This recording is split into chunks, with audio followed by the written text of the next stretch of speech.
back talking about easy divination tools, okay, honey? Because I know, and I get this question a lot, like, how can I connect with my ancestors, my spirit team, my angels, my guides? What do my deities want from me? Like, and a lot of the times we do need those yes and no answers, but there are times where we need really serious, like, what is going on? What do I do? And you need something else. And so what I always say is go before you try your best, 11:44 on the clock, to try to learn tarot, get you an oracle deck because it's fucking easy, okay?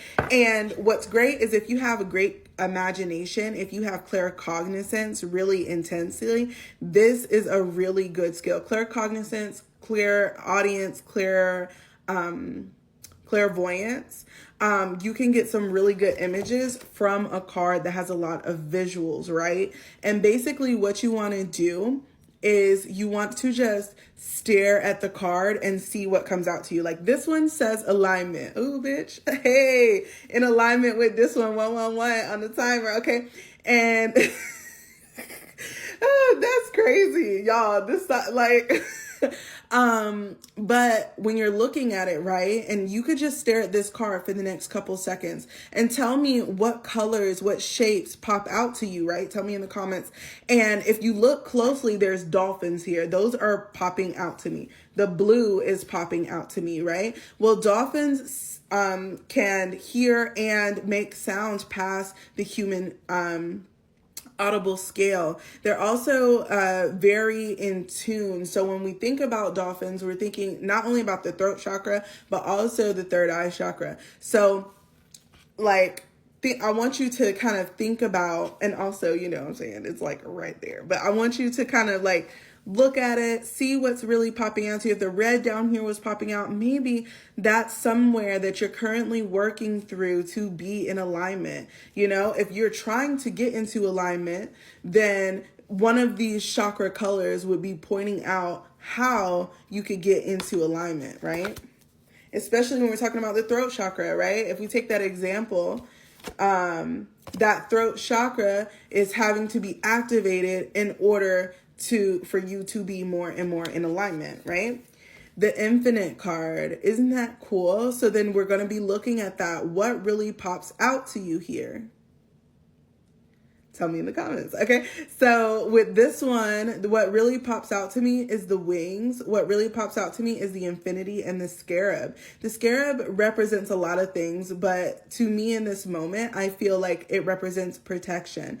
The wings represent protection, freedom, the ability to express oneself. If you're looking at the image on her face, she looks at peace, right? So when you're looking at different oracle cards, they're all going to give you a little bit of something else. Like when we look at healing, right? That's going to give a different feeling than possibly looking at this Native American oracle deck, right? When we're looking at these images and what they bring to our surface, what they bring to our consciousness, right? And so a really big idea is that when you have oracle cards, it makes it so easy to divine. These are some of my favorite cards, and my followers call them like the Nobius cards because I be reading for filth when I pull them, right?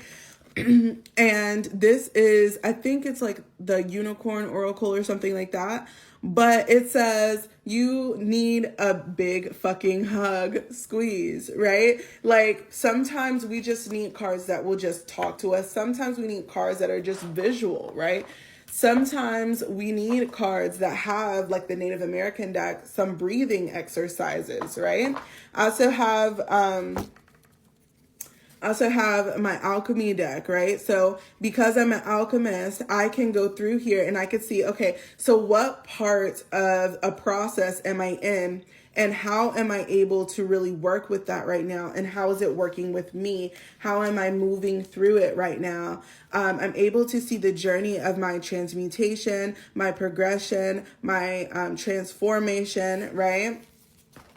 And looking at how I am as I'm moving through my life, finessing my own alchemical knowledge into day-to-day experience. So you can get literally an oracle deck for anything, literally anything. And that's one thing that I love about it. You can get ones that just have words. You can get ones that just have pictures. You can have one that's like in the middle. But what's really cool about oracle cards is it's free to interpretation, and you have to just let the meaning come to you, as well as incorporating the idea that the card is itself, which allows you to just tap into your intuition a little bit more, start to trust your intuition a little bit more. This is a beginner divination tool, but it can progress you into being a master at it because it's very visual. If you're a very imaginative person, this is definitely the divination tool for you. Now, don't be afraid to tap in and use the guidebooks, okay? I got guidebooks laying around everywhere. Now, when I first get a deck and I do my first couple readings, I do read through the guidebook until I've read every card's description, okay?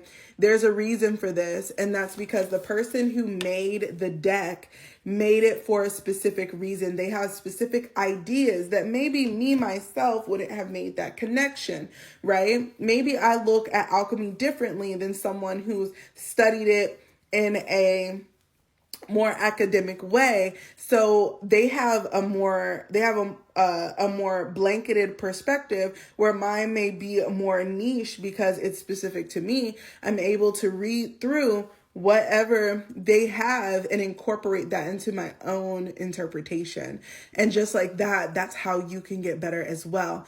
What's really great about oracle cards is it also teaches you about symbology. Symbology is one of the biggest things when it comes to divination. And if you can get the symbology underneath, whether we're talking about astrology, we're talking about animal totems, we're talking about animal spirits, we're talking about, a grape versus a little stem of grapes versus a pomegranate, right? We're looking at the ideas of what is this versus this? What does a mouse mean, right? What does a horse mean? What does a raven versus a crow, right?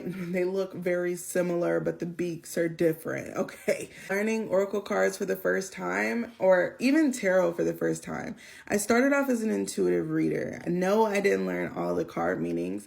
It was more symbolic for me, and I needed to.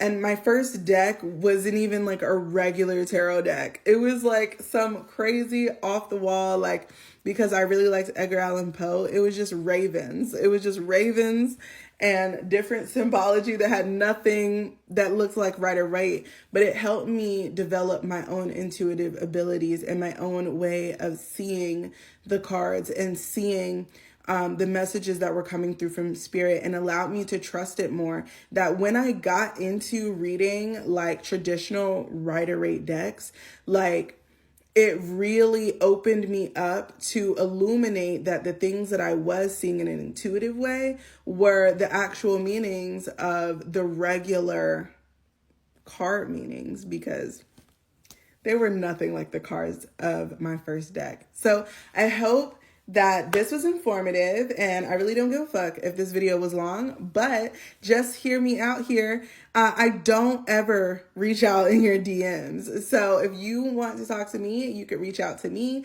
at in my DMs, or you can go to thealchemicaloracle.com and book a session with me. If you're not already following us over on UT, definitely do so, and I'll see you guys later.